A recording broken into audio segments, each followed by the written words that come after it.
Хамтрагч чинь 6 дутагдлыг авчирдаг. Таныг сайн сайхан биш зуршил, уруу татдаг. Хамтрагчаа бодоод ууж эхлэн тэгээд архичин болждаг.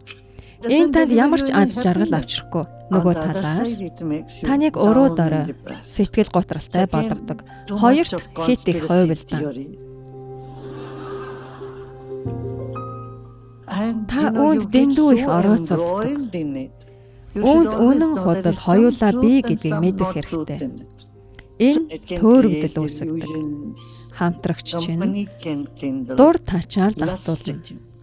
Улмаар та донтож, төвчээрээ алддаг. Юунд ч тачааж болно. Хамтрагч чинь шунал руу түлхэнэ. Тиймээс л энэ улсад тэр их дуйланд хэрэгүүд гардаг. Дараа нь уурлах болгондоо бусдын алдааны төлөө өөрийгөө шийдэгдэг. Алдаа бол энэ амьдралын салшгүй хэсэг гэдгийг хүлээгээд авчих. Дараа нь түрэмгийлэл. Та хамтрагчаасаа зүгтаах хэрэггүй, харин хянамгай бай. Эдгээрийн аль нэгэн тохиолдоход дотоод мэдрэмжээ ажигла. Тэгээд түүнээ давж гар. Тэгвэл та өөрийн жинхэнэ мөн чанарт дармаад ирнэ.